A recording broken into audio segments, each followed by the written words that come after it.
Some deaths are so disturbing, so tragically avoidable, they defy our understanding.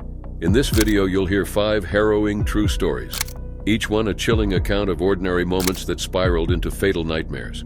These tragedies all warn us of one simple truth: fate can turn in an instant. On the afternoon of February 25, 2022, 5 men descended into the sea off Trinidad's southern coast to complete a familiar task. They were experienced commercial divers, bonded by years of work and shared hardship. That day, their job was meant to be routine. But what happened next became one of the most haunting industrial tragedies in Caribbean history. The team, Christopher Boudram, Kazim Ali Jr., Yusuf Henry, Faisal Kurban, and Rishi Nagasar, worked for Land and Marine Contracting Services, LMCS, a company contracted by Pariah Fuel Trading Company to perform underwater maintenance on an oil pipeline connecting 2 platforms, Berth 6 and Berth 5, near the refinery town of Pointe-à-Pierre. Each man was trained, experienced, and familiar with the dangers of deep-sea diving. That morning, they set out by boat and posed for a final photo before entering the water. At a depth of around 18 meters, the men entered a sealed underwater chamber, known as a habitat, fitted around the leaking section of the pipeline. Their task? To remove an inflatable plug that had been installed days earlier to stop the flow of oil. Unbeknownst to them, however, a dangerous pressure imbalance, created weeks earlier when the pipeline was drained, had turned the line into a hidden vortex. The moment they removed the plug, a powerful vacuum effect surged through the habitat. Within seconds, seawater crashed through the chamber and into the pipeline. One by one, the men were violently sucked into the 30-inch wide pipe. They were carried deep into the line, their bodies battered by the force, their lungs burning in the oily water. All 5 landed in an air pocket surrounded by toxic liquid, injured and disoriented but alive. Christopher, though injured, managed to claw his way through the pipe over the course of 3 hours. He surfaced inside the habitat and screamed for help, eventually attracting rescuers who pulled him to safety. His survival was miraculous. As he was hauled aboard a waiting boat, he told everyone who would listen the others were alive. They were still inside the pipe, waiting for rescue. The men had formed a human chain, using 2 oxygen tanks found in the pipe to keep moving along the air pocket. But they had limited air, broken bodies, and no clarity on which direction led back to safety. When they reached the end of the pocket, Christopher swam ahead alone, hoping to find a way out and return with help. He did make it out, but help never came for the others. Pariah Fuel Trading Company, the state-owned operator of the pipeline, halted all rescue efforts. They cited safety concerns, refusing to allow trained divers to attempt a retrieval mission. Despite urgent warnings from external experts and pleas from the victims' families, no one re-entered the pipe. A water pump intended to aid recovery failed when its lifting cable snapped. Days passed. Then on February 28th, the bodies of Ali, Henry, and Kurban were recovered. On March 3rd, Nagasar's body was finally found. An audio recording recovered from a GoPro worn by one of the divers confirmed that all 5 had survived the initial suction and remained alive for hours afterward, praying and consoling each other in the dark. One of the men had stayed alive for 39 hours before he died. A government inquiry later found that Pariah had no rescue plan in place and had failed to consult independent experts or calculate the air supply needed for survival. The Commission of Inquiry described the company's actions as gross and consequently criminal negligence and recommended charges of corporate manslaughter. Pariah's terminal operations manager was singled out for closing his mind to alternatives and failing to act with urgency. LMCS was also faulted for its role in the unsafe procedures, though prosecutors noted it was effectively blocked from pursuing rescue efforts by Pariah. To this day, no one from Pariah or LMCS has been held fully accountable. The divers' families remain without compensation. A tragedy that unfolded in silence beneath the waves continues to echo across Trinidad, a reminder of how negligence and indecision can extinguish lives that could still have been saved. On May 22, 2011, 18-year-old Will Norton should have been celebrating one of the most important days of his life. Just moments after graduating from Joplin High School, he was heading home with his father, looking forward to a future filled with promise. But as the skies darkened over Joplin, Missouri, that bright future would be torn away in the most violent and unimaginable way. Will Norton was known by those closest to him as kind, driven, and full of life. Born in Joplin on August 19, 1992, he was the son of Mark and Trish Norton and the beloved brother of Sarah. From a young age, Will demonstrated a deep sense of compassion, a curious mind, and a love for storytelling. He was active in his community, volunteered at the local Humane Society, and developed an early passion for filmmaking. That passion led to a successful YouTube channel and eventually to his acceptance at Chapman University's prestigious film school, where he planned to begin his studies in the fall of 2011. Will's creative talents, quirky humor, and bright spirit left a lasting impression on those around him.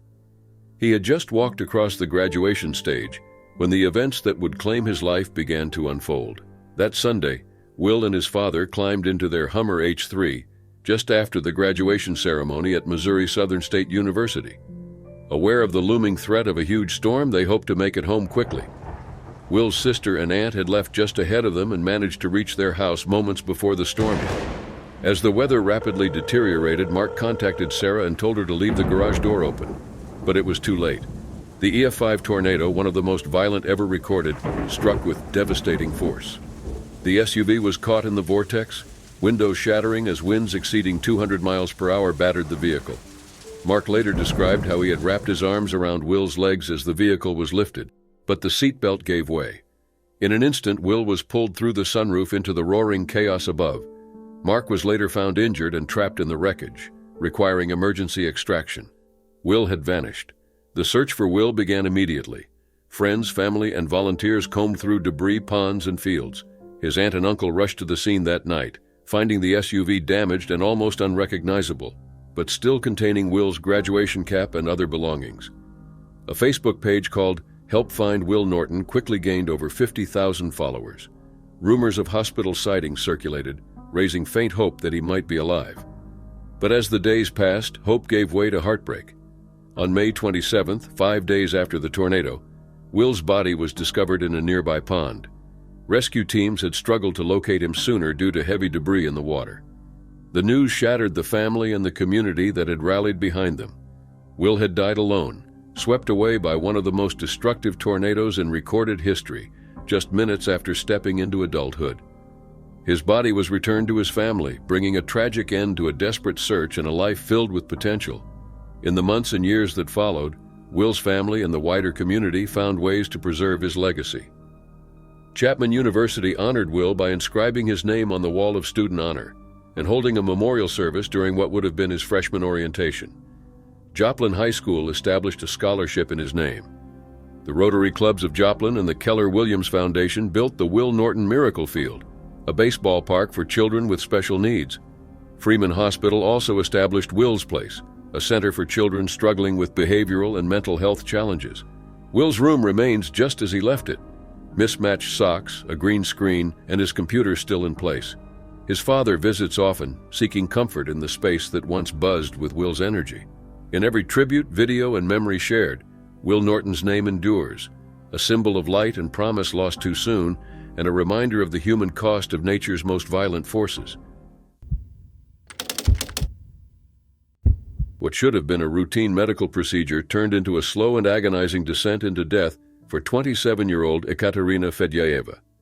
Described by those who knew her as sweet and gentle, she entered a hospital in Ulyanovsk, Russia, for a standard surgery. But a horrifying error during her treatment would inflict unspeakable suffering and spark international outrage.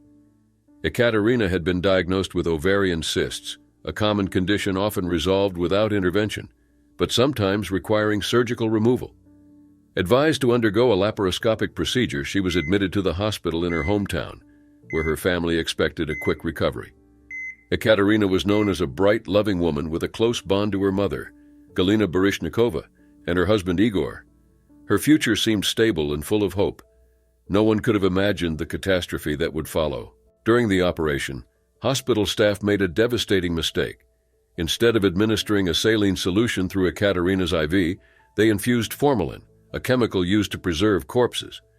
Composed of roughly 37% formaldehyde, formalin is a toxic compound that aggressively destroys living tissue. Intended for use by morticians, it is never meant to enter the body of a living person. Almost immediately after the surgery, Ekaterina began showing signs of severe distress. Her limbs convulsed uncontrollably.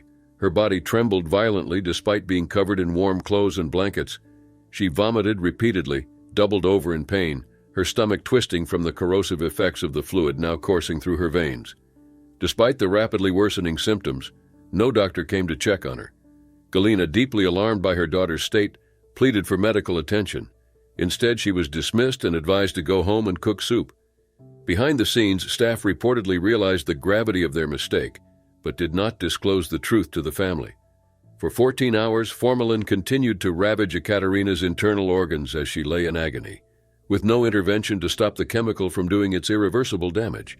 Eventually, as her condition deteriorated further, she was rushed to intensive care. By then, she had begun to suffer multiple organ failure. Galina found doctors gathered, whispering about how to reveal the error. The chief doctor finally acknowledged a medical mistake had occurred. By that point, Ekaterina had slipped into a coma. Her heart, lungs, and liver had stopped functioning, and she was connected to an artificial ventilator. She was transferred to a regional clinic, where a doctor confirmed to Galina and Igor what had really happened, that formalin had been administered instead of saline. In a desperate attempt to save her, doctors administered 52 different medications. Ekaterina was then flown to a top hospital in Moscow, where specialists continued efforts to reverse the effects of the poisoning. For a brief moment, there was a glimmer of hope. Ekaterina opened her eyes and whispered, briefly regaining consciousness. But the damage was too extensive. Her body could no longer clear the poison, and she succumbed to multiple organ failure. She was pronounced dead in early April 2018. Her funeral was held on April 7th. Galina later stated that she had spoken to a criminal investigator who referred to the incident as negligence, but for her it was nothing less than murder. Local and federal authorities opened a criminal investigation. The head doctor and other staff members involved were dismissed. Russia's health ministry called the case a terrible tragedy, and officials promised support for the family and accountability for those responsible. Ekaterina's death shocked not only Russia, but the international community. Experts in toxicology and anatomy expressed disbelief that such a fatal error could have occurred. Formalin's effects on the human body are swift and devastating, rupturing red blood cells, halting oxygen delivery, corroding organs, and inevitably leading to death. Ekaterina endured all of it while conscious for much of the process.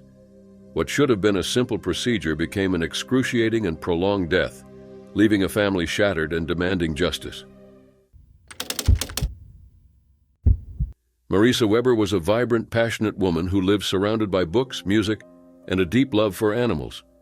At 38, she still lived in the Florida home she shared with her family, close to the one she cherished most. But in late October 2006, a heartbreaking disappearance would lead to a discovery so disturbing that it would haunt her loved ones forever. Born in Brooklyn, New York, Marisa moved to Florida in 1977. She was an honor student in school, deeply curious and intellectually gifted, with a strong love for reading and history. As a child, she dreamed of becoming a teacher. She was known for her compassion, her sense of humor, and her boundless energy. Marisa was devoted to her family, even stepping away from work to care for her ailing grandmother. She was politically engaged and never missed an election. Her passion for rock and roll music shaped much of her personality. She adored Bono from U2 and collected music memorabilia that meant the world to her. Above all, she was remembered as kind, funny, intelligent, and full of life.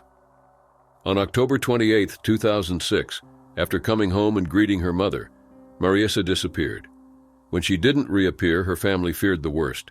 They scoured the neighborhood, filed a missing persons report, and searched the house repeatedly.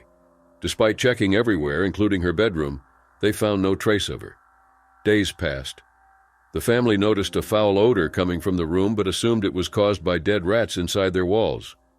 Her disappearance stretched into nearly 2 weeks with no answers. It wasn't until November 9th that the truth emerged.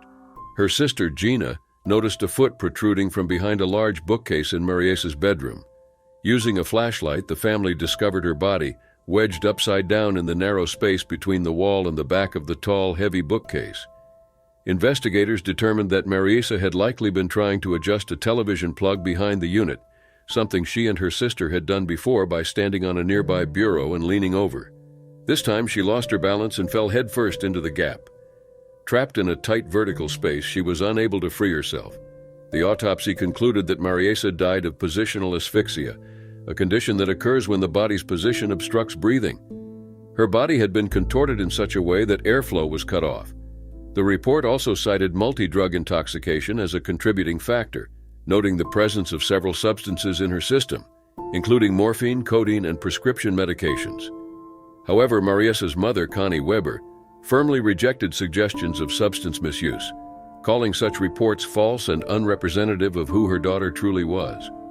The conditions inside the home made the search more difficult. Authorities described the house as extremely cluttered, with debris and clothing piled high in the bedroom. Animals were kept in cages throughout the house, and the scent of decomposition was mistaken for dead rodents. To her family, the most unbearable thought was that Mariessa might have been alive, trapped, calling out, for some time before she died. Though the autopsy did not specify how long she may have survived, the possibility that she suffered in silence while so close to safety is one that continues to torment them. Mariessa was laid to rest, but her memory lives on through her family's love and the countless lives she touched. Her death was ruled accidental, but the loss left an ache that words cannot heal. Keith Sapsford was just 14 years old when he made a decision that would end in tragedy. A desperate act driven by a longing to see the world. A bright, curious teenager from Sydney, he vanished one day in February 1970, unaware that his pursuit of adventure would become one of the most haunting moments ever captured on film. Keith had grown up in the suburb of Randwick, New South Wales.